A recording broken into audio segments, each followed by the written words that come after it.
Hi there, I'm Carl Lewis. Thank you for joining me again. Really appreciate you connecting with us. Also, would like to say, well, first off the bat, thank you to those who've reached out and expressed your appreciation for these posts in various ways. Really appreciate that, and I want you to know I never take that for granted. You're connecting in either way, whether it's by phone, email, a comment, a like. Thank you very, very much. Also, please like and share this video if you find it of help. Also, if you've not already done so, subscribe to our page. Also, like to thank those of you who have already subscribed to our page and get our content on a daily, weekly basis, however you receive them. Thank you very much. Also, check out the link below for the video below and subscribe to our YouTube channel. That's where basically all of our videos in different categories are listed, which I believe you'll find a tremendous blessing to your life and family and business and work and business, but on ministry, whatever you do, I believe will be a tremendous enrichment to your life. All right. So again, thank you very much. Now today, let's look at this. Our heading is love is better than hate. And that's obvious to all of you, know that. But a thought I want us to explore is this. Where you eat is just as important as what you eat. Let me say it again. Where you eat is just as important as what you eat. In fact, you could say that where you eat is more important and of more long-lasting consequence than what you eat. So the company, the people, the environment, the atmosphere is of huge importance and greatly determines our quality of life. And why do I say that? Well, scriptures is our authority, our final authority. In Proverbs 15 verse 17, a great verse you'll enjoy today, it says this. So Proverbs 15:17 says this: better is a dinner of herbs where love is than a fattened ox and hatred with it. That's the English Standard Version, reads like that. So better is a dinner of herbs where love is than a fattened ox and hatred with it. Now, this is not the scripture saying, the vegetarian is preferred to those of you who are carnivores, or those of us, and so that's not what this is about. But look at the parallel here. The issue is not so much what is being eaten, but rather the atmosphere, the spirit that surrounds what is being eaten. So get it now. So better is a dinner of herbs where love is than a fattened ox and hatred with it. So those carnivores, those meat eaters, you're okay. Now, think about this. It's not simply what we eat that affects our health. Really, the spiritual, the emotional atmosphere affects our lives also.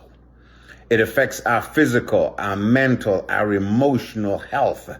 And so scripture is instructing us that we must cultivate a peaceful, loving environment. We must each contribute to building love-filled, calm, peaceful, enriching families, homes, businesses, communities, or more importantly, the atmosphere of those places in which we gather. And in fact, this spirit of love and affirmation and right spirit and peace and love, really, that's what makes our fellowship around food truly enjoyable. I'm sure you'll agree with that. So we all place a great emphasis on food quality, preparation, and serving, and that's all good. We should do it, definitely, absolutely. In fact, I'm probably more, pickier than most. But we must be equally mindful of the state or quality of the environment we eat in. In fact, think about this. Oftentimes, we're some people are germaphobes, some people are really sensitive to, what we eat. And I think growing up, As kids, you'd pick something up that fell in the dirt and you didn't think about germs or whatever, and you still survived. And I'm not minimizing, health standards. We should keep those high. Don't get me wrong, but Scripture is teaching that we must be mindful. We could say, equally mindful of the state or the quality of the environment we eat in. We must make sure that we eat an environment of one that is one of love, kindness, sweetness, affirmation, not hate, bitterness, strife, contention. And so we've all got a part to contribute to that and not ignore it. In fact, take it as just as important, or at least as important, as the quality of food you demand on eating. But Scripture's teaching that it's even more important, that the environment we eat in, I'm telling you, it makes a big difference.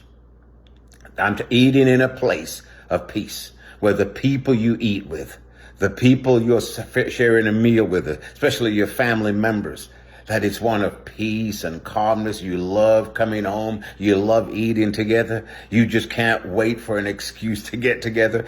Friends and family, there's couples that we get together with. I love when we get together, whether it's at our place or their place. Those couple family, it's so wonderful. It's beautiful peace. We go for hours. We can talk and fellowship. You love spending time with one another. Yes, there's always great food, but it's the fellowship.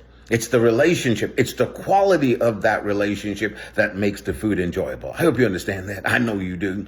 So thanks again for joining me.